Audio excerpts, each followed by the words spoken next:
اعوذ باللہ من الشیطان الرجیم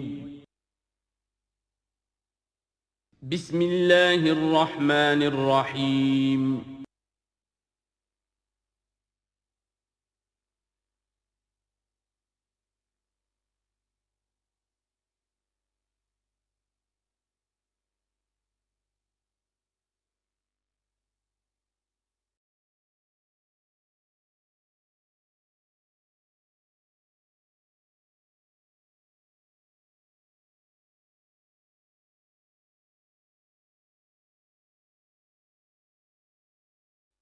اعوذ باللہ من الشیطان الرجیم بسم اللہ الرحمن الرحیم الف لام میم ذالک الکتاب لا ریب فیہ صدق اللہ العظیم۔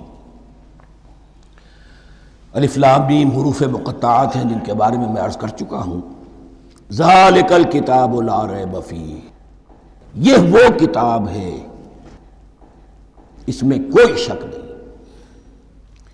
الکتاب اس لیے کہا گیا ہے کہ قرآن مجید کی پیشین گوئیاں اور خوشخبریاں سابقہ کتابوں میں موجود تھیں، اور چونکہ اس سورہ مبارکہ میں اصل خطاب کا رخ جو ہے وہ ہے سابقہ امت مسلمہ کی طرف، تو ذالک کتاب نہیں کہا گیا، ذالک کتاب لا ریب فیہ نہیں، ذالک الکتاب یہ وہ کتاب ہے، کتاب موعود ہے جس کی پیشین گوئیاں تورات اور انجیل میں موجود تھیں۔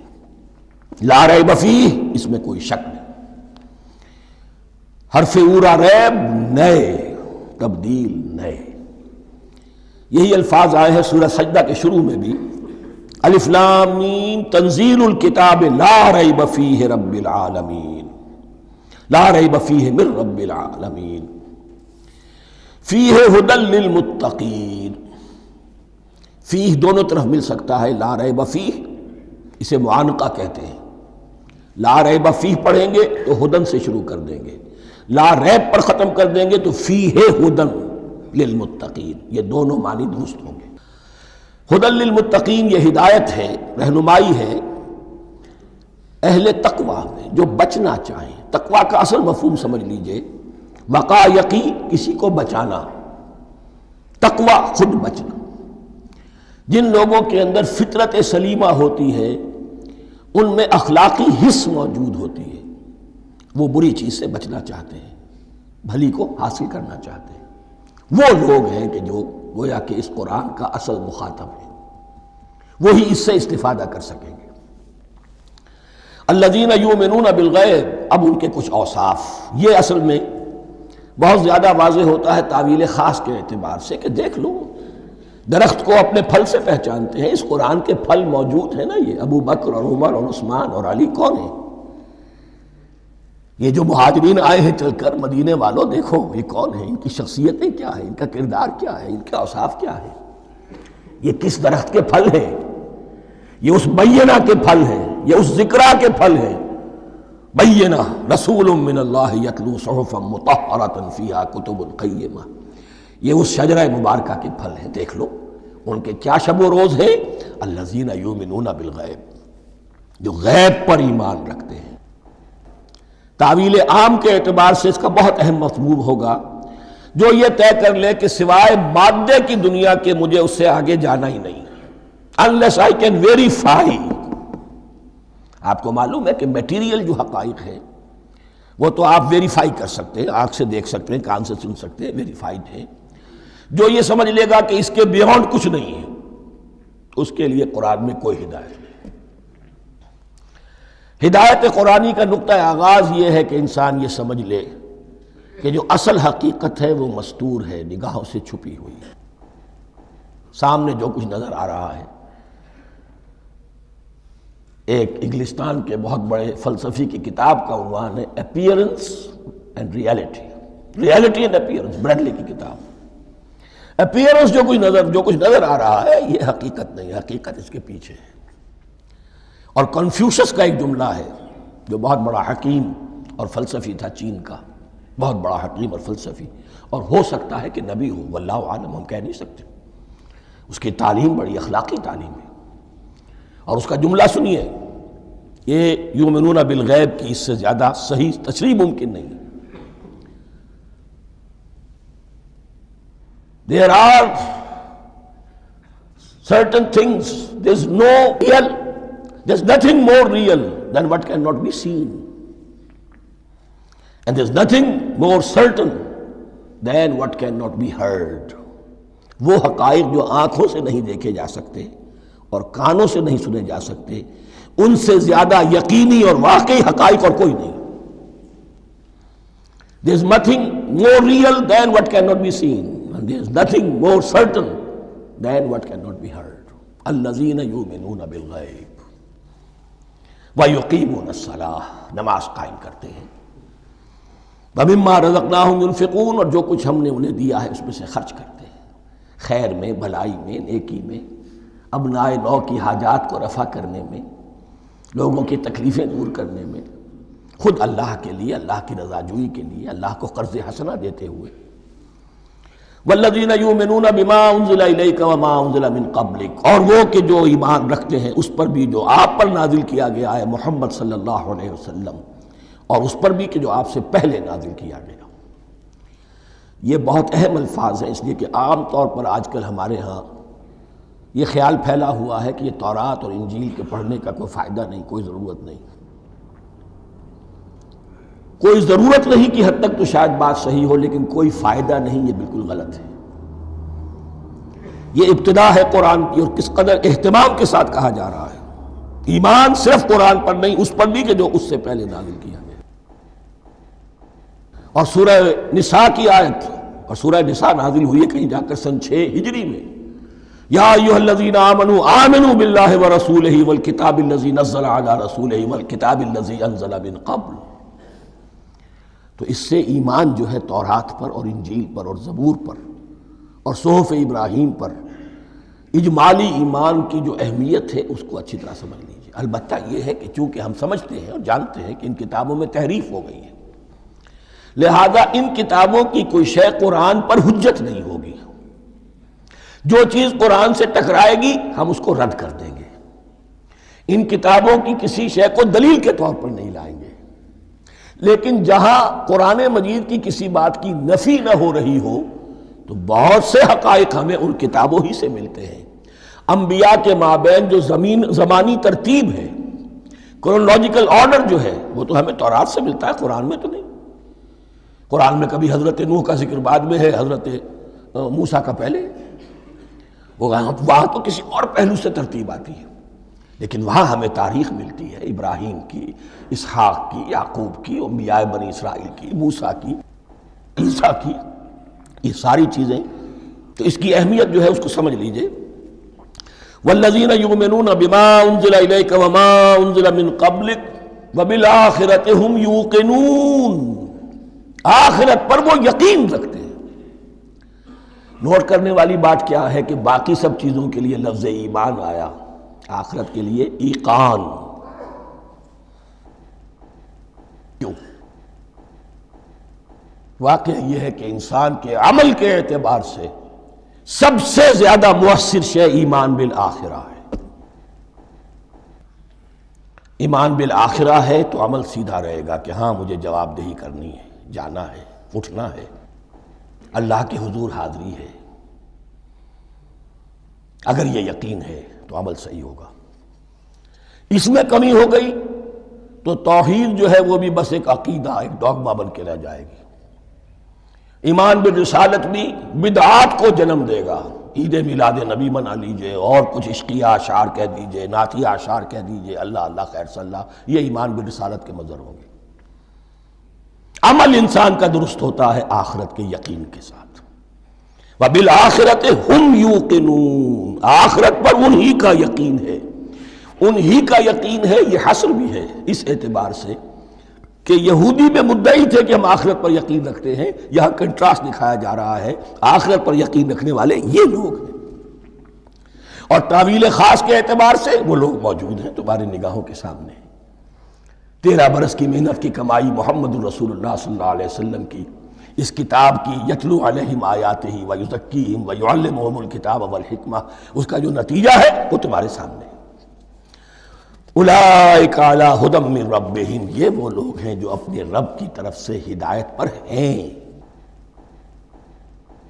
وہ ابتدائی ہدایت بھی ان کے پاس تھی اور یہ تکمیلی ہدایت بھی، قرآن پر بھی ان کا یقین پورا ہے اور محمد کا اتباع بھی وہ کر رہے ہیں۔ وَأُولَٰئِكَ هُمُ الْمُفْلِحُونَ، اور یہی وہ لوگ ہیں جو فلاح پانے والے ہیں۔ فلاح کا لفظ بھی قرآن مجید کی بڑی اہم اصطلاح ہے، منزل مراد کو پہنچ جانا، کسی باطنی حقیقت کا عیا ہو جانا۔ اسی لیے اس پر پھر گفتگو انشاءاللہ ہوگی سورہ مومنون کے شروع میں، لیکن یہ کہ فلاح پانے والے، کامیاب ہونے والے اصل میں یہی لوگ ہیں۔ تو گویا کہ تعویل خاص میں صحابہ کرام کی طرف اشارہ ہو گیا، تعویل عام میں ہر شخص کو بتا دیا گیا اگر قرآن کی ہدایت سے مستفید ہونا ہے تو یہ اوصاف اپنے اندر پیدا کرو۔ اب دوسرا گروہ، ان الذین کفروا سواء علیہم انذرتہم ام لم تنذرہم لا یؤمنون، یقیناً جن لوگوں نے کفر کیا، اور یہاں مراد کیا ہے؟ جو کفر پر اڑ گئے ہیں۔ اس کو ہم تعویل عام میں نہیں لے سکتے، اس لیے کہ اگر تو ہم اس کو عام میں لے لیں گے تو اس کے معنی تو یہ ہوں گے جس شخص نے کسی وقت کفر کیا اب وہ ہدایت پر آ ہی نہیں سکتا۔ نہیں، یہ بات نہیں ہے۔ کوئی کفر میں ہے، وہ غالطے کی بنا پر ہے، عدم توجہی کی بنا پر ہے، حق اس پر واضح نہیں ہوا ہے اس لیے ہے، تو آپ اسے سمجھائیں گے، انذار و تبشیر سے اسے فائدہ ہو جائے گا، واعظ و نصیحت سے فائدہ ہو جائے گا۔ ایک وہ ہے کہ جو حق کو سمجھ کر، پہچان کر اور پھر اڑ گئے، ضد کی وجہ سے، ہٹ دھرمی کی وجہ سے، تعصب کی وجہ سے، تکبر کی وجہ سے، حسد کی وجہ سے۔ ان الذین کفروا، ایسے لوگوں کا معاملہ کیا ہے؟ سواء علیہم انذرتہم ام لم تنذرہم لا یؤمنون، برابر ہے ان کے لیے، خواہ آپ انہیں سمجھائیں خواہ نہ سمجھائیں، ڈرائیں نہ ڈرائیں، انذار فرمائیں نہ کریں، لا یؤمنون، وہ ایمان لانے والے نہیں۔ وہی بات جو میں نے کہی تھی کہ سوتے کو جگایا جا سکتا ہے، جاگتے کو کیسے جگائیں؟ ختم اللہ علی قلوبہم وعلی سمعہم وعلی ابصارہم غشاوہ، ان کے دلوں پر اللہ نے مہر کر دی ہے۔ کیوں کر دی ہے؟ یہ ابتداءً مہر نہیں ہوئی، جب حق کو پہچان کر انہوں نے رد کر دیا، اس کی پاداش میں، اس کی سزا کے طور پر۔ ختم اللہ علی قلوبہم، اللہ نے ان کے دلوں پر مہر کر دی ہے، وعلی سمعہم، اور ان کی سماعت پر بھی، وعلی ابصارہم غشاوہ، اور ان کی آنکھوں کے سامنے پردہ پڑ چکا ہے۔ یہ مضمون سورہ یاسین کے شروع میں پھر آئے گا بہت شر و بست کے ساتھ۔ وَلَهُمْ عَذَابٌ عَظِيمٌ، اور ان کے لیے تو اب بہت بڑا عذاب ہے۔ یہ دوسرا گروہ ہو گیا، ایک رکوع میں دو کو سمیٹ لیا گیا، کل ابھی 7 آیتیں ہوئی ہیں۔ ایک وہ گروہ جس نے قرآن مجید کی دعوت سے صحیح استفادہ کیا، ان میں طلب ہدایت کا مادہ موجود تھا، ان کی فطرتیں سلیم تھیں، ان کے سامنے دعوت آئی، قبول کی، اور قرآن کے بتائے ہوئے راستے پر چلے۔ وہ گلے سرسبد ہیں، وہ شجرہ قرآنی کے نہایت مبارک اور مقدس، وہ اس کے پھل ہیں۔ ایک گروہ وہ ہے جس نے حق کو پہچانا لیکن اس کو رد کر دیا اپنے تعصب یا ہٹ درمی کی وجہ سے۔ ان کا ذکر آ گیا بہت اختصار کے ساتھ، اس لیے کہ ان کا ذکر آپ کو بہت تفصیل سے مکی صورتوں میں ملے گا۔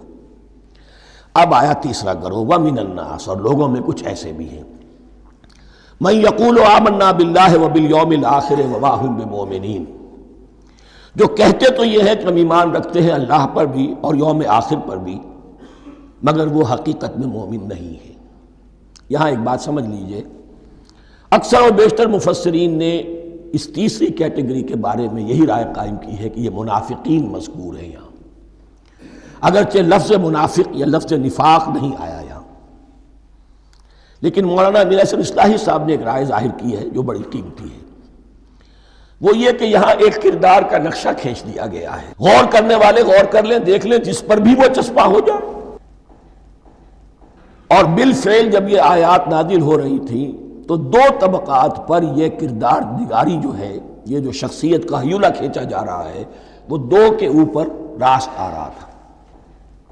ایک علماء یہود، وہ بھی کہتے تھے کہ ٹھیک ہے محمد جو کہہ رہے ہیں، ہم بھی اللہ کو مانتے ہیں، آخرت کو بھی مانتے ہیں، اسی لیے یہاں رسالت کا ذکر نہیں ہے۔ بھئی ہم محمد ہی کو نہیں مانتے نا صلی اللہ علیہ وسلم، باقی اگر 1.25 لاکھ نبی آئے ہیں تو باقی 1.25 لاکھ کو تو ہم مانتے ہیں۔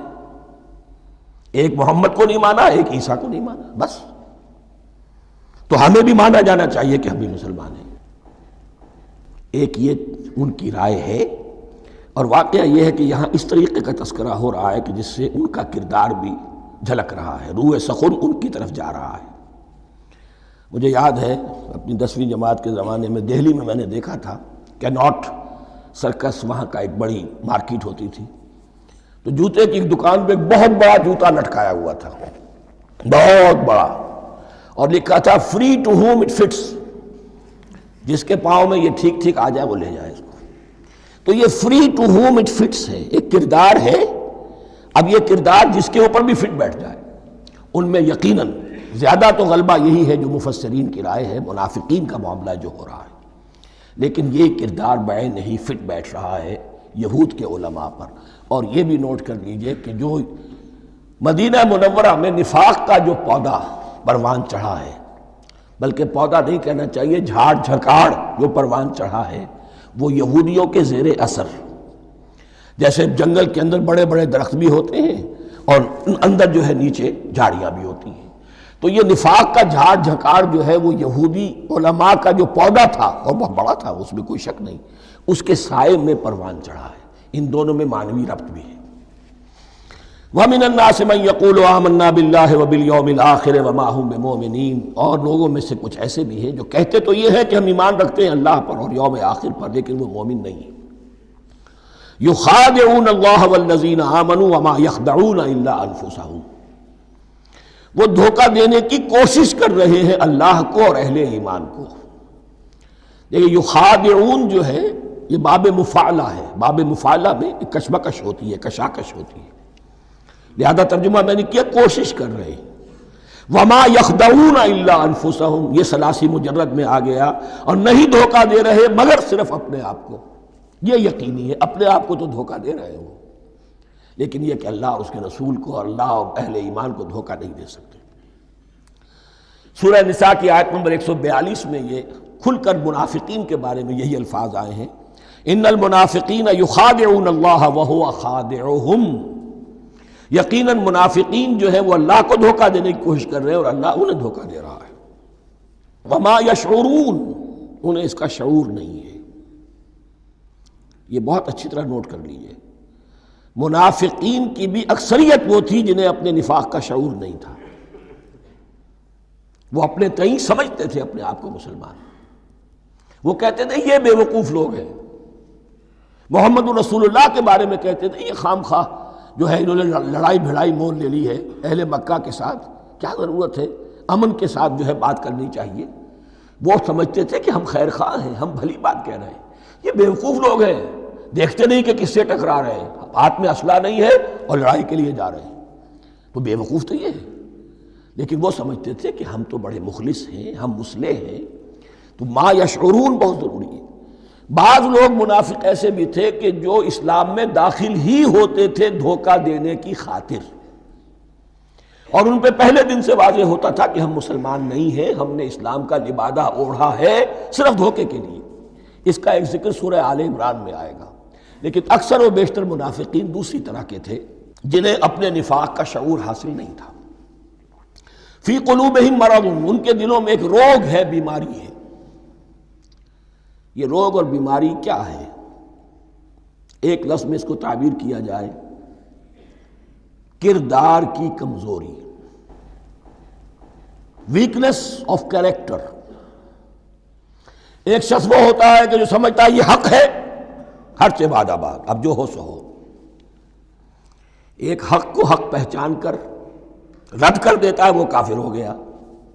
ایک حق کو حق پہچان کر آیا تو صحیح، لیکن ویکنس آف کیریکٹر کی وجہ سے قوت ارادی کمزور ہے، آخرت بھی چاہتے ہیں، دنیا کو بھی ہاتھ سے دینے کو تیار نہیں، یہاں کا بھی کوئی نقصان نہ ہو اور آخرت کا بھی سارا بھلا ہمیں مل جائے۔ یہ وہ لوگ ہیں در حقیقت کہ اس کو کہا روگ۔ فی قلوبہم مرض فزادہم اللہ مرضا، تو اللہ نے ان کے مرض میں اضافہ کر دیا۔ یہ اللہ کی سنت ہے، آپ حق پر چلنا چاہیں حق کا راستہ آپ کے لیے آسان کر دے گا، آپ برائی کی طرف جانا چاہیں بڑی سے بڑی برائی آپ کے لیے ہلکی ہوتی چلی جائے گی۔ کوئی خاص بات ہی نہیں، چلو یہ بھی کر گزرو، جب یہ کر لیا تو یہ بھی کر گزرو۔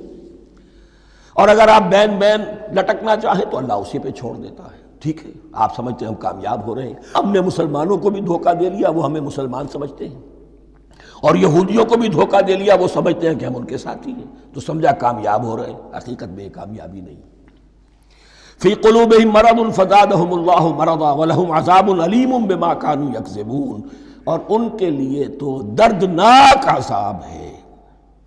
عذاب عظیم کا لفظ آیا تھا اوپر کفار کے لیے، وَلَهُمْ عَذَابٌ عَظِيمٌ، 7ویں آیت ختم ہوئی، اور عذاب علیم کا لفظ آیا یہاں، ان کے لیے دردناک المناک عذاب ہے، بما کانوا یکذبون، بسبب اس جھوٹ کے جو وہ بول رہے تھے۔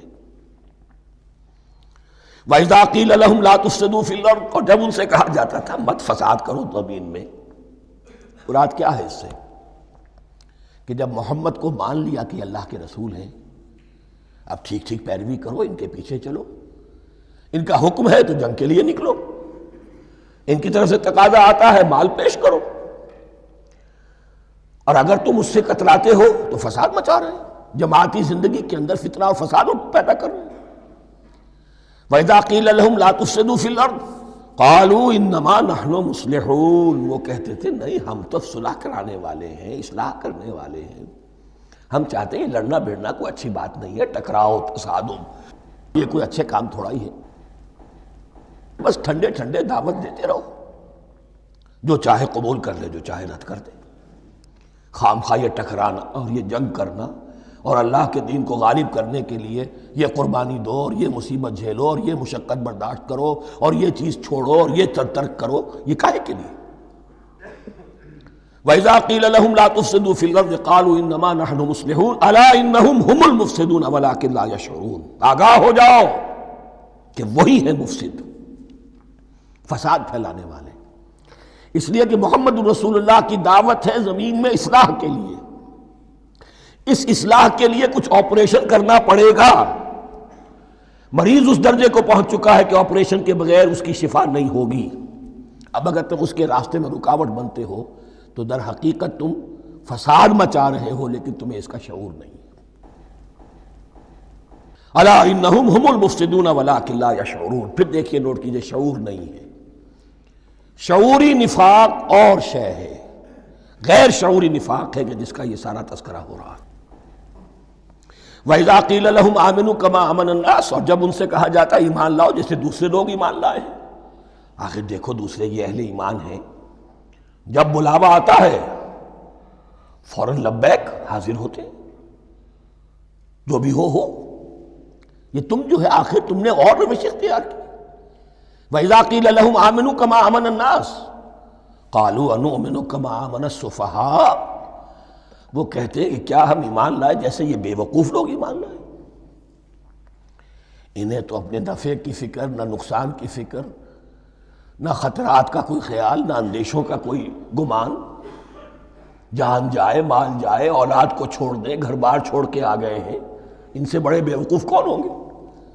بال بچے چھوڑ آئے ہیں کفار مکہ کے رحم و کرم پر، سرداران قریش جو چاہے ان کے ساتھ کریں، تو یہ تو بے وقوف لوگ ہیں۔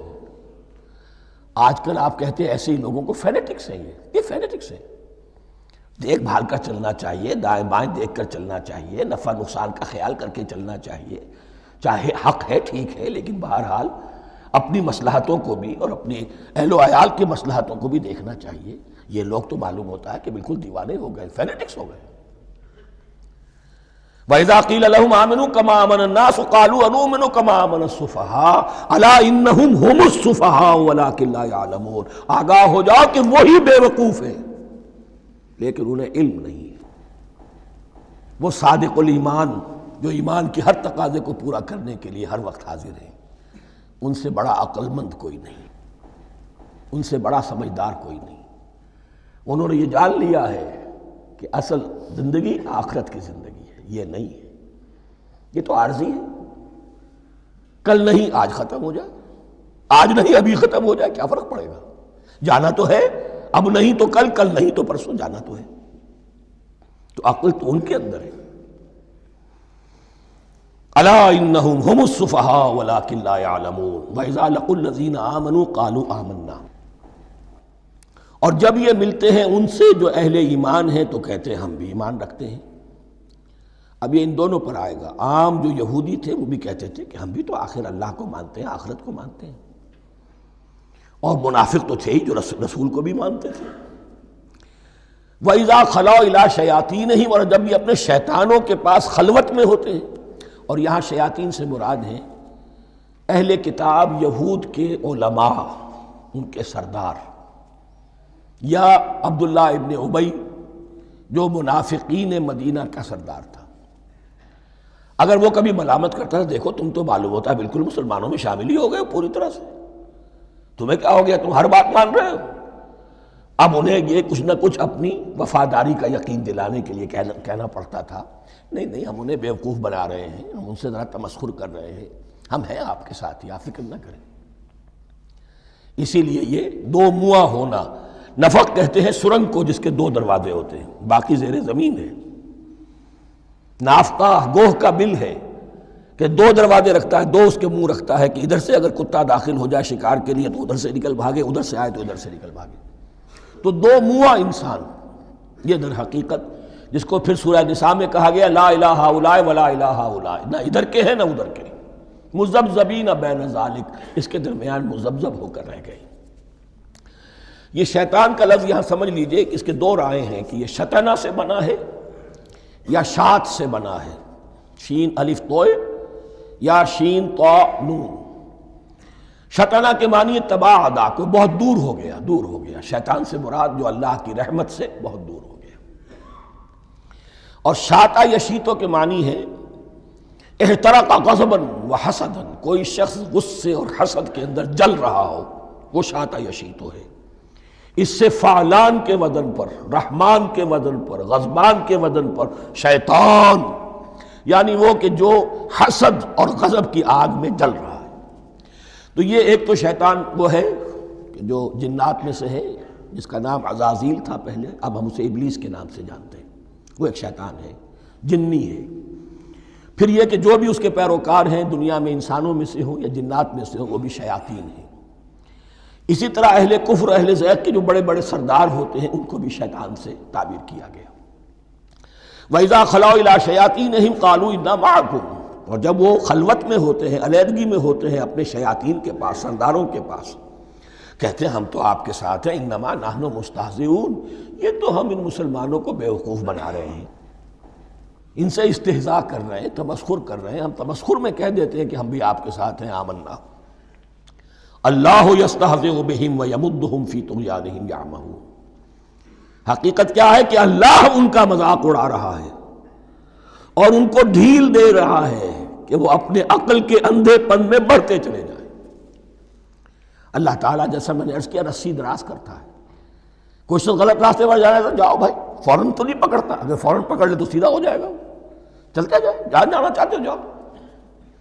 تو ان کو بھی رسی دراز کر رہا ہے اللہ، لیکن یہ کہ اللہ یستہزئ بہم، یہ سمجھتے ہیں کہ مسلمانوں کا مذاق اڑا رہے ہیں، اصل میں مذاق ان کا اڑ رہا ہے اللہ کے نزدیک۔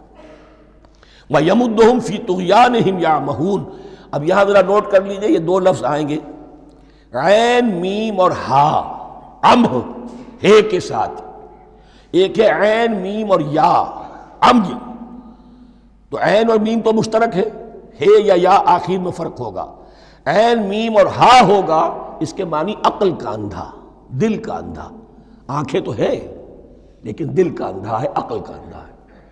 اور عین میم یا جو آنکھوں کا اندھا ہو، عمیٌ اندھے، اعمیٰ اندھا۔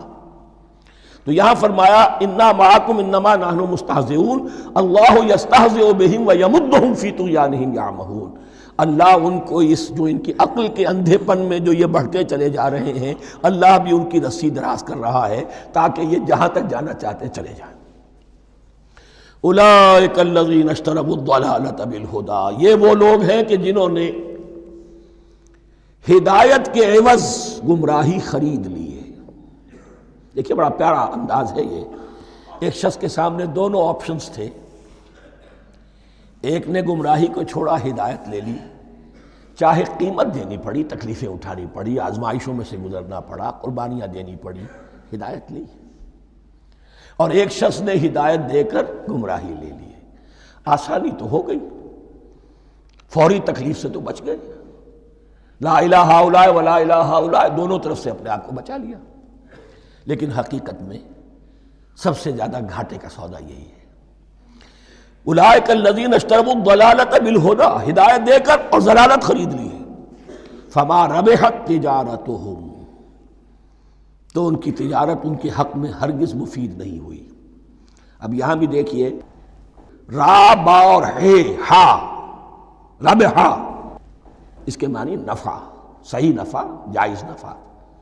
را با اور وا، ربا، وہ سود، وہ بھی اضافہ ہے، وہ بھی بڑھوتری ہے، لیکن وہ حرام ہے۔ ایک ہے تجارت کے اندر جو نفع ہو جائے وہ ربح ہے، را با اور ہا یہ نفع ہے جو جائز نفع ہے۔ را با اور وا، ربا، یہ کیا ہے؟ یہ سود ہے، یہ حرام ہے۔ را اور با مشترک ہے، آگے ہا، آگے اور با، اس کا فرق ہے۔ فما ربحت تجارتہم وما کانوا مہتدین، ان کی تجارت ان کے حق میں ہرگز مفید نہیں ہوئی اور نہیں ہے اب یہ ہدایت پانے والے۔ مثلہم، اب یہاں دو تمثیلیں آ رہی ہیں بڑی پیاری۔ پہلی تمثیل ہے کفار کے بارے میں، دوسری تمثیل ہے یہ بین والے لوگوں کے بارے میں۔ پہلوں کے لیے کیا تمثیل ہے؟ مثلہم کمثل الذی استوقد نارا، ان کی مثال اس شخص کی سی ہے جس نے آگ روشن کی۔ ایک نقشہ کھینچا جا رہا ہے، اندھیری شب ہے جدا اپنے قافلے سے ہے تو، تیرے لیے ہے میرا شعلہ نوا قندیل۔ اندھیری شب ہے، قافلہ بھٹک رہا ہے، کچھ لوگ بڑی ہمت کرتے ہیں، اندھیرے میں بھی ادھر ادھر سے لکڑیاں جمع کرتے ہیں اور آگ روشن کر دیتے ہیں۔ لیکن عین اس وقت جب آگ روشن ہوتی ہے کچھ لوگوں کی بینائی سلب ہو جاتی ہے۔ پہلے وہ اندھیرے میں اس لیے تھے کہ روشنی نہیں تھی، اب وہ اندھیرے کے اندھیرے میں رہ گئے کہ روشنی تو خارج میں آ گئی، اپنی اندر کی روشنی گل ہو گئی، بصارت سلب ہو گئی۔ یہ مثال ہے ان کفار کی کہ حضور کی آمد سے پہلے سب بھٹک رہے تھے، کوئی حقیقت واضح نہیں تھی، قافلہ انسانیت بھٹک رہا تھا اندھیری شب میں۔ محمد الرسول اللہ آئے، انہوں نے آگ روشن کر دی، اب راستہ کھل گیا، ہدایت واضح ہو گئی۔ لیکن کچھ ضد یا تعصب یا تکبر یا حسد کی بنیاد پر کچھ لوگوں کی اندر کی بینائی زائل ہو گئی، تو وہ تو ویسے کے ویسے بھٹک رہے ہیں، جیسے پہلے اندھیرے میں تھے ویسے ہی اب اندھیرے میں ہیں۔ روشنی میں آنے والے تو وہ ہیں، دیکھ لو جن کا ذکر سب سے پہلے ہوا ہے۔ مثلہم کمثل الذی استوقد نارا، اس شخص کی سی ہے کہ جس نے آگ روشن کی۔ فلما اضاءت ما حولہ، جب اس آگ نے اپنے ماحول کو، گردا گرد کو روشن کر دیا، ذہب اللہ بنورہم، اللہ ان کی نور بصارت کو لے گیا، سلب کر لیا اللہ نے۔ وترکہم فی ظلمات لا یبصرون، اور چھوڑ دیا انہیں ان اندھیروں کے اندر کہ وہ کچھ نہیں دیکھتے۔ صم بکم عمی فہم لا یرجعون، اسم کہتے ہیں بہرے کو، سم جمع ہے اس کی، سمن۔ اب کمو کہتے ہیں گونگے کو، بکمن اس کی جمع ہے۔ آما کہتے ہیں اندھے کو، عمیون اس کی جمع ہے۔ یہ بہرے ہیں، گونگے ہیں، اندھے ہیں، فہم لا یرجعون، اب یہ لوٹنے والے نہیں۔ یہ کون ہے؟ ابو جہل ہے، ابو لہب ہے، ولید بن مغیرہ ہے، عقبہ ابن ابی معیط ہے، یہ سب کے سب ابھی زندہ ہیں جب یہ آیات نازل ہو رہی ہیں۔ ابھی تو غزوہ بدر ہوگا سن 2 ہجری میں، اور اس میں یہ سب جو ہیں واصل جہنم ہوں گے، ابھی تک تو ہے نا۔ یہ لوگ ہو گئے اس کی مثال۔ وَمَثَلُهُمْ كَمَثَلِ الَّذِي اسْتَوْقَدَ نَارًا فَلَمَّا أَضَاءَتْ مَا حَوْلَهُ ذَهَبَ اللَّهُ بِنُورِهِمْ وَتَرَكَهُمْ فِي ظُلُمَاتٍ لَا يُبْصِرُونَ صُمٌّ بُكْمٌ عُمْيٌ فَهُمْ لَا يَرْجِعُونَ۔ اب دوسری مثال، أَوْ كَصَيِّبٍ مِّنَ السَّمَاءِ، یا بڑی زور کی بارش برس رہی ہے آسمان سے، فِيهِ ظُلُمَاتٌ، اس میں اندھیرے بھی ہیں، وَرَعْدٌ، اور گرج ہے، وَبَرْقٌ، اور بجلی چمک رہی ہے، یجعلون اصابعہم فی آذانہم من الصواعق حذر الموت، کچھ لوگ ہیں کہ جو اپنی انگلیاں اپنے کانوں کے اندر ٹھوسے ہوئے ہیں کہ وہ جو کڑک ہے اس سے ان کی جانیں نہ نکل جائیں، موت نہ آ جائے۔ کڑکا ایسا ہے کہ اس کڑکے سے بچنے کے لیے اپنی انگلیاں اپنی کانوں میں ٹھوس رکھی ہیں، حذر الموت، موت کے خوف سے۔ واللہ محیط بالکافرین، اللہ ایسے کافروں کا احاطہ کیے ہوئے ہیں، بچ کر کہاں جائیں گے۔ یکاد البرق یخطف ابصارہم، قریب ہے کہ بجلی ان کی نگاہوں کو لے جائے، ان کی بینائی کو سلب کر لے۔ کلما اضاء لہم، لیکن ہوتا کیا ہے، جب ذرا روشنی ہوئی تو چل لیے۔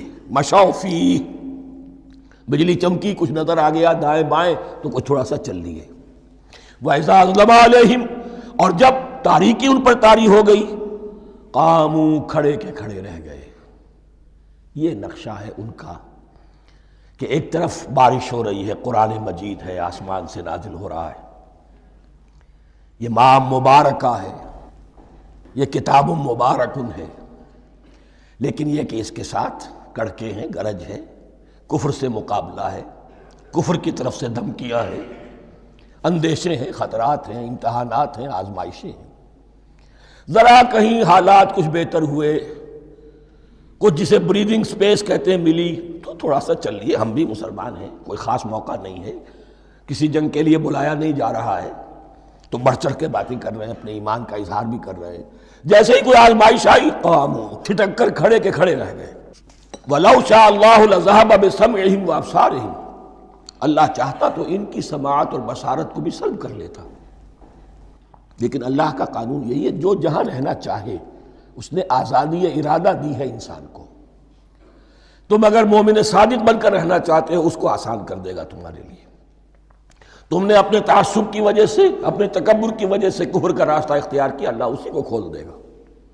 تم بیچ میں لٹکنا چاہتے ہو، لٹکتے رہو، اللہ تعالیٰ جو ہے جبرن کسی کو نہ حق پہ لائے گا، نہ جبرن کسی کو باطل پر لے کر جائے گا، اس لیے کہ جبر اگر ہو تو پھر امتحان کا معاملہ ختم، پھر جزا و سزا بیکار ہے، غیر منطقی ہے، غیر معقول ہے۔ ان اللہ علی کل شیء قدیر، یقیناً اللہ تعالیٰ ہر چیز پر قادر ہے۔ یہ دو رکوع اس اعتبار سے کہ انسانی شخصیتوں کا سمجھنا، اور جیسا کہ میں نے عرض کیا، تعویل عام ذہن میں رکھیے، جب بھی کبھی کوئی دعوت حق اٹھے گی، اگر وہ واقعتاً کل کے کل حق کی دعوت ہے اور اس میں انقلابی رنگ ہے کہ باطل سے پنجہ آزمائی کرنی ہے، باطل کو نیچا دکھانا ہے، حق کا غلبہ کرنا ہے، تو یہ تین قسم کے افراد لازماً ہمیشہ وجود میں آ جائیں گے۔ ان کو پہچاننا، ان کے کردار کی جو اصل جو اس کے پیچھے پس منظر ہے، اس کو جاننا بہت ضروری ہے۔ اب جو تیسرا رکوع آ رہا ہے سورہ بقرہ کا، اس میں قرآن کی دعوت کا خلاصہ ہے۔ قرآن کیا ماننے کی دعوت دیتا ہے، اس کی پکار کیا ہے۔ جیسا کہ میں عرض کر چکا ہوں، 2/3 قرآن پہلے نازل ہو چکا ہے، پس منظر میں ہے۔ ہمارے لیے اس ترتیب مصحف کے اعتبار سے وہ قرآن بعد میں آئے گا، ترتیب نزول کے اعتبار سے وہ پس منظر میں موجود ہے، لیکن چونکہ یہاں پر مصحف کے اندر یہاں سے آغاز کیا جا رہا ہے، لہذا اس کا خلاصہ جو ہے لب لباب، یہ ایک رکوع میں، اور قرآن کے فلسفے کا اور اس کے بعض نہایت ہی اہم جو موضوعات ہیں اور مسائل ہیں، ان کا ذکر پھر چوتھے رکوع میں۔ ابھی ہم تیسرا رکوع پڑھ رہے ہیں۔ یا ایھا الناس اعبدوا ربکم الذی خلقکم والذین من قبلکم لعلکم تتقون، اے لوگو بندگی اختیار کرو اپنے اس رب کی، اپنے اس مالک کی جس نے تمہیں پیدا کیا، اور نہ صرف تم کو پیدا کیا، تم سے پہلے جتنے لوگ گزرے انہیں بھی پیدا کیا تاکہ تم بچ سکو۔ یہ قرآن کی دعوت کا خلاصہ ہے، اور یہ نوٹ کر لیجئے، یہ تمام انبیاء اور رسل کی دعوت یہی تھی۔ ہم جب پڑھیں گے سورہ اعراف پڑھیں گے، سورہ شعراء پڑھیں گے، ایک ایک کا نام لے کر، ان اعبدوا اللہ واطیعون، ہر رسول کی دعوت یہ تھی، اللہ کی بندگی کرو، میری اطاعت کرو۔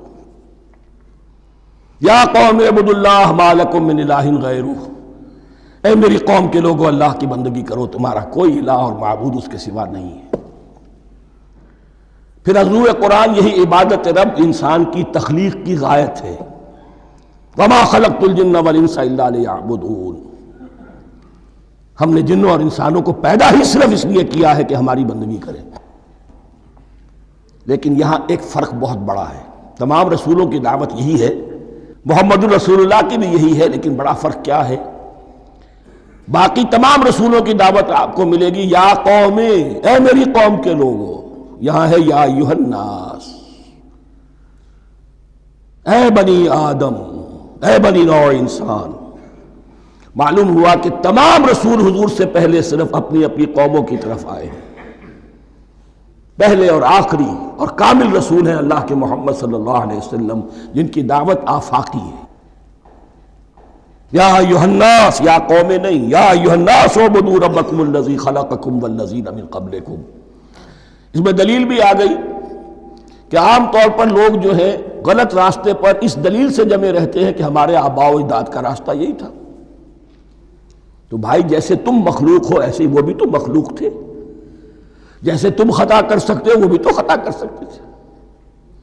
لہذا یہ نہ دیکھو کہ آباء و اجداد کا راستہ کیا تھا، دیکھو یہ کہ حق کیا ہے، لعلکم تتقون، تاکہ تم بچ جاؤ، دنیا میں افراط و تفریط کے دھکوں سے بچ جاؤ گے، آخرت میں اللہ کے عذاب سے بچ جاؤ گے۔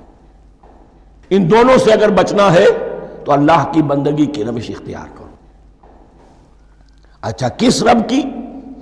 الذی جعل لکم الارض فراشا والسماء بناء، جس نے تمہارے لیے زمین کو فرش بنا دیا اور آسمان کو چھت بنا دیا۔ وانزل من السماء ماء، اور آسمان سے پانی برسایا، فاخرج بہ من الثمرات رزقا لکم، اور پھر اس پانی کے ذریعے سے زمین سے میووں کی شکل میں، پیداوار کی شکل میں تمہارے لیے رزق اگایا۔ فلا تجعلوا للہ اندادا وانتم تعلمون، تو ہرگز نہ اللہ کا مد مقابل کسی کو ٹھہراؤ جانتے بوجھتے۔ وانتم تعلمون کا ایک مطلب یہ بھی ہے کہ تم بھی مانتے ہو کہ اس کائنات کا خالق اللہ کے سوا کوئی نہیں۔ اہل عرب بھی مانتے تھے، جو ان کے دیوی دیوتا تھے وہ سمجھتے تھے کہ یہ اللہ کے اوتار ہیں یا اللہ کے ہاں بہت یہ پسندیدہ ہیں، اللہ کے محبوب ہیں، اس کے اولیاء ہیں، اس کی بیٹیاں ہیں، لہذا یہ شفاعت کریں گے تو ہمارا بیڑا پار ہو جائے گا، ورنہ خالق وہ مانتے تھے اللہ ایک ہی ہے۔ جب تم یہ مانتے ہو کائنات کا خالق ایک، مدبر ایک، تو اب کسی کو اس کا مد مقابل نہ بناؤ۔ انداد ند کی جمع ہے، لا ضد لہ ولا ند لہ، اللہ کا کوئی مد مقابل نہیں۔ اس میں یہاں تک بات ہے کہ حضور اس درجے، اس توحید کی باریکیوں تک پہنچا کر گئے ہیں اس امت کو کہ کسی صحابی نے ایسے ہی کہہ دیا ما شاء اللہ وما شئت، جو اللہ چاہے اور جو آپ چاہیں۔ حضور نے فوراً ٹوک دیا اجعلتنی للہ ندا، کیا تو نے مجھے اللہ کا مد مقابل بنا دیا ہے؟ اس کائنات میں مشیت صرف ایک کی چلتی ہے، کسی اور کی مشیت اس کی مشیت کے تابع پوری ہو جائے ہو جائے، لیکن مشیت مطلقہ صرف اس کی ہے۔ یہاں تک کہ حضور سے فرمایا گیا کہ اے نبی آپ کے لیے یہ ممکن نہیں ہے جسے چاہے ہدایت دے دیں، انک لا تہدی من احببت ولکن اللہ یہدی من یشاء۔ اگر یہ اختیار میں ہوتا تو ابو طالب دنیا سے بغیر ایمان لائے نہ جاتے۔ فلا تجعلوا للہ اندادا وانتم تعلمون۔ اب ان دو آیتوں میں تو یوں سمجھیے توحید نظری بھی اور توحید عملی بھی۔ توحید عملی کیا ہے؟ بندگی صرف اسی کی ہو۔ اب آیا ہے رسالت کا معاملہ، وَإِن كُنتُمْ فِي رَيْبٍ مِّمَّا نَزَّلْنَا عَلَىٰ عَبْدِنَا، اگر تمہیں رسالت محمدی پر شک ہے صلی اللہ علیہ وسلم، اس کے کیا معنی ہے؟ کہ تمہیں اس قرآن کے بارے میں شک ہے جو ہم نے اپنے بندے پر نازل کیا ہے۔ اگر ہے شک فی الواقع، وَإِن كُنتُمْ فِي رَيْبٍ، اگر تمہیں واقعتاً شک ہے مما نزلنا علی عبدنا، اس پر جو ہم نے اپنے بندے پر نازل فرمایا ہے، فاتو بسورۃ من مثلہ، تو لے آؤ اس جیسی ایک ہی صورت۔ یہ ہم کل پوری تفصیل سے دیکھ چکے ہیں کہ برسبیل تنزل یہاں پہنچے ہیں، پہلے 2 آیتیں میں نے آپ کو سنائی تھی، اس میں پورے قرآن کی مثال لانے کا چیلنج کیا گیا. پھر ایک آیت سنائی جس میں 10 صورتیں ہی لے آؤ. اب آخری درجے میں ایک صورت ہی بنا لا، اور ایک صورت تو سورۃ العصر کے مساوی بھی ہو سکتی تھی، سورۃ الکوثر کے مساوی بھی ہو سکتی تھی. وَادْعُوا شُهَدَاءَكُم مِّن دُونِ اللَّهِ إِن كُنتُمْ صَادِقِينَ، اور بلا لو اپنے سارے مددگاروں کو اللہ کے سوا، جن ہوں انس ہوں. اس لیے کہ قریش کا خیال یہ تھا کہ جو شعراء ہوتے ہیں ان کے پاس جن ہوتے ہیں، وہ جن انہیں سکھاتے ہیں، ورنہ عام آدمی تو یہ شعر نہیں کہہ سکتا. تو تمہارا اگر کوئی گمان ہے کوئی جنات سکھانے والے ہیں، کوئی انسان ہے، خطیب ہیں، شعراء ہیں، ادیب، سب کو جمع کر. ان کنتم صادقین. اب یہ ہے بہت ہی، جس کو میں نے کل کہا تھا، آپ کو یاد ہوگا، قرآن کا انداز کیا ہوتا ہے کہ وہ اپنے اندر جھانکنے کی دعوت دیتا ہے. یہ گویا کہ آنکھوں میں آنکھیں ڈال کر یہ کہا جا رہا ہے کہ حقیقت میں تمہیں کوئی شک نہیں ہے، یہ تم بات بنا رہے ہو صرف. اگر واقعتاً شک ہے تو آؤ میدان. حقیقت یہ ہے کہ تمہیں شک نہیں ہے. اگر تم سچے ہو فاتوا بسورۃ من مثلہ، تو اس جیسی ایک ہی صورت بنا لاؤ.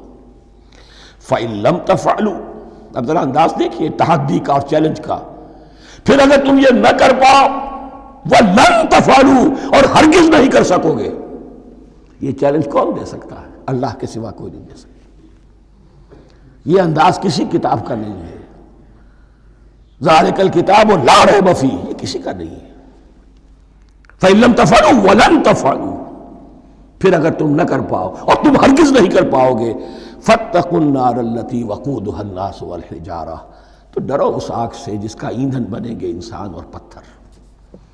اعدت للکافرین، کافروں کے لیے تیار کر لی گئی ہے، بھڑکا دی گئی ہے. پتھروں کا ذکر خاص طور پر کیوں ہے؟ 2 اس کے امکانات ہیں.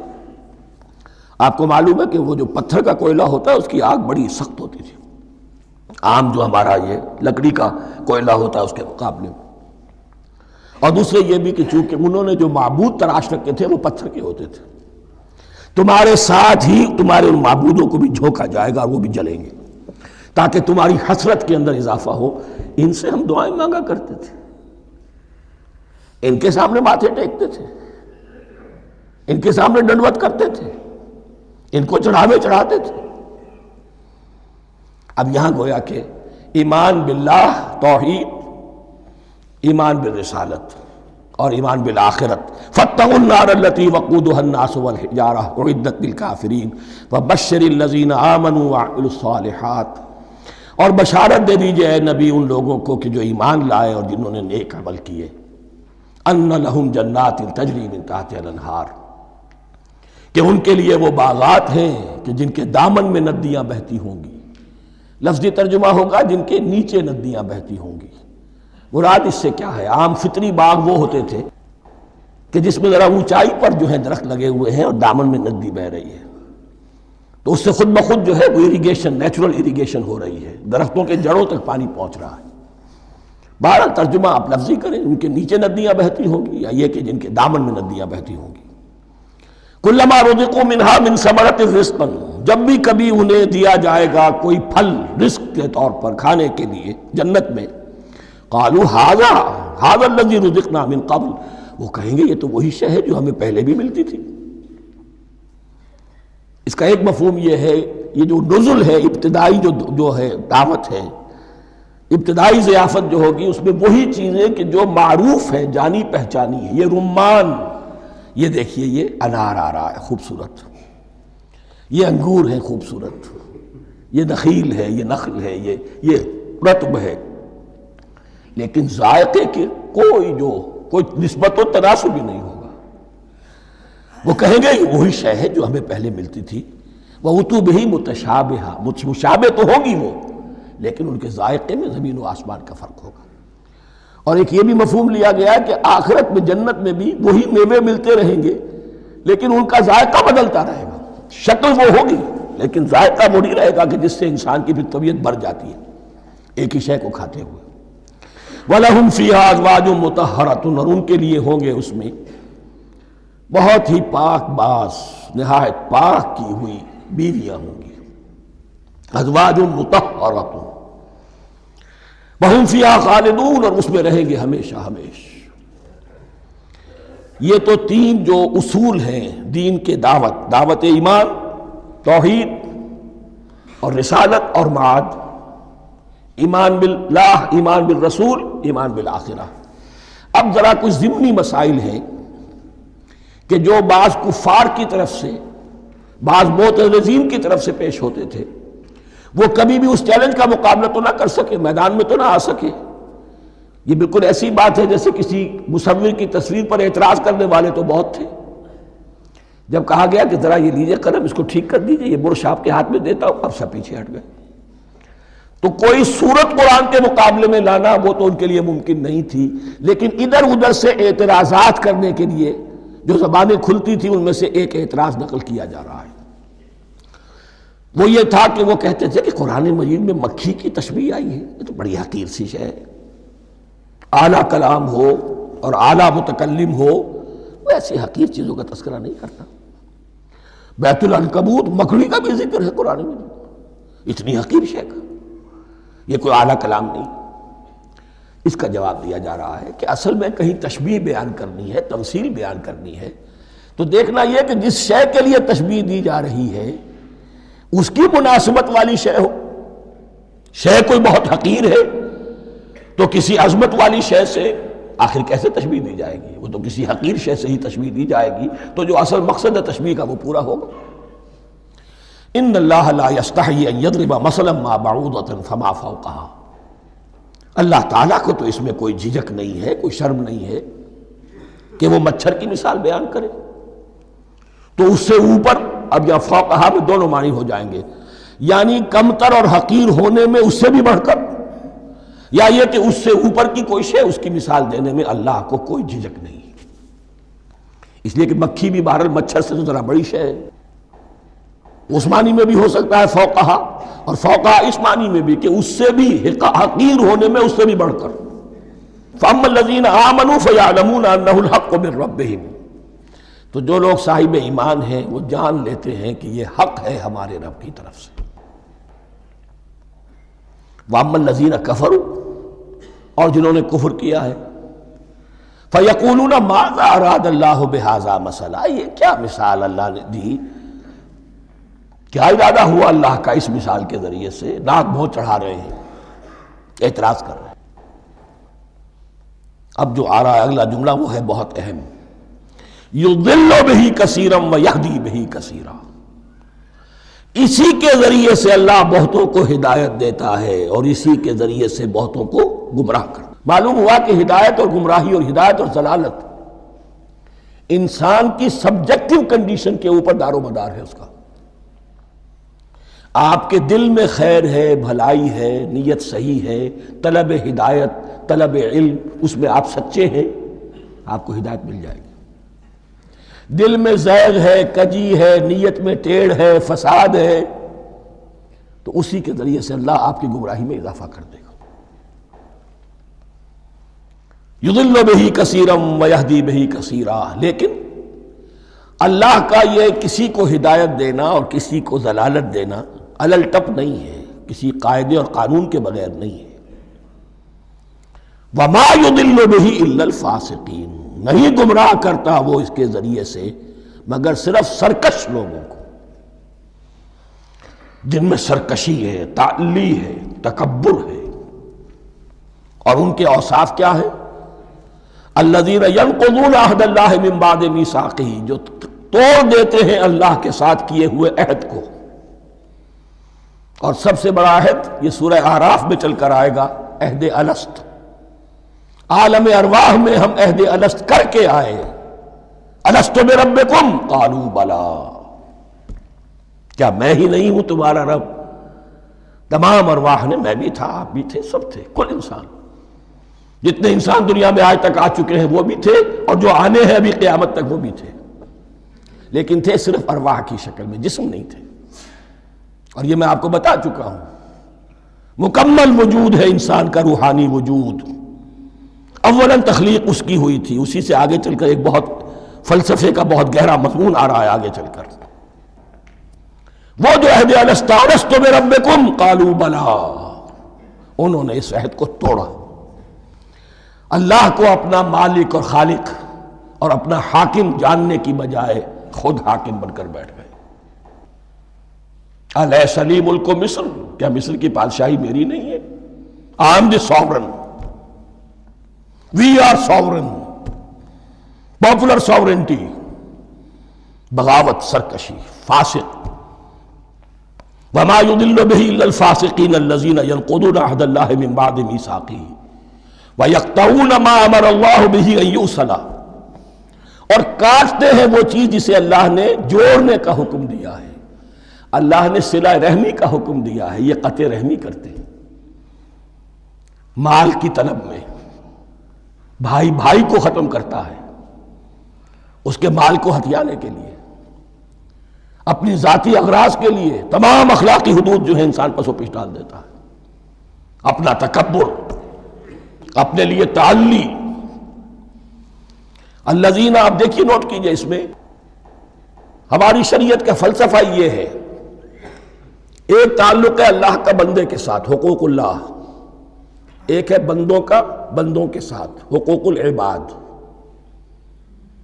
اللہ کا حق کیا ہے؟ اسے حاکم اور مالک، اور حاکم سمجھو، الملک سمجھو، خود اس کے بندے بنو۔ انسانوں کا حق کیا ہے؟ کونوا عباد اللہ اخوانا، سب آپس میں بھائی بھائی اللہ کے بندے بن جاؤ۔ اور اس میں سب سے اہم ترین رحمی رشتہ ہے، سگے بھائی بہنیں، پھر دادی کے اوپر جا کر وہ کزنز آ جائیں گے، پر دادی پر جا کر اور جمع ہو جائیں گے، یہاں تک کہ آدم و حوا پر تمام انسان جمع ہو جائیں گے۔ تو رحمی رشتے کی بڑی اہمیت ہے۔ تو وہ فاسقین کے جو توڑتے ہیں اللہ کے عہد کو، اس کو مضبوطی سے باندھنے کے بعد، وَيَقْطَعُونَ مَا أَمَرَ اللَّهُ بِهِ أَن يُوصَلَ وَيُفْسِدُونَ فِي الْأَرْضِ، انہی دونوں چیزوں کے نتیجے میں زمین میں فساد پیدا ہوتا ہے۔ یا اللہ کی اطاعت سے باغی ہو گئے، اور یا آپس میں ایک دوسرے کی گردنیں کاٹنے لگے۔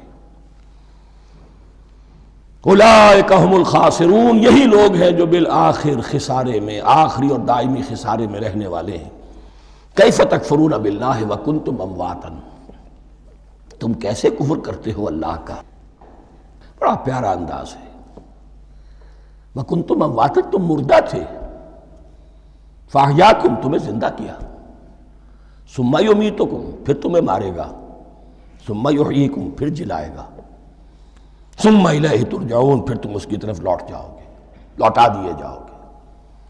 یہاں وہ بات آ گئی جو آج نگاہوں سے بالکل اوجھل ہو چکی ہے۔ یہ ہم دنیا میں آنے سے پہلے مردہ تھے، کیا مانی؟ یہ مضمون آ کر اصل میں سورہ غافر یا سورہ مومن میں چل کر اس کی پوری وضاحت ہوگی، لیکن چونکہ یہاں تذکرہ ہو چکا ہے عہد الست کا، ہماری پہلی تخلیق ہوئی عالم ارواح میں، ارواح کی صورت میں، پھر ہمیں سلا دیا گیا، وہ ہماری پہلی موت تھی۔ مردہ جو ہے معدوم نہیں ہوتا، مردہ ہوتا ہے، بے جان ہوتا ہے، سویا ہوا ہوتا ہے، اور موت کو اور نیند کو تشبیہ دی گئی ہے۔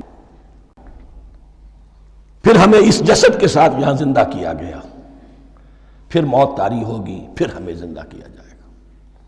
یہ آیت جیسا کہ میں نے عرض کیا بہت بڑی اور بڑی گہری حکمت اور فلسفہ قرآن کی آیت ہے۔ کیسے اللہ کا انکار کرتے؟ کنتم اموات، تم مردہ تھے، سوئی ہوئی ارواح کی شکل میں تھے، فاحیاکم، تمہیں جگایا اس جسد کے ساتھ، زندہ کیا، ثم یمیتکم ثم یحییکم، پھر تمہیں مارے گا، پھر جلائے گا، ثم الیہ ترجعون، پھر تم اس کی طرف لوٹا دیے جاؤ گے۔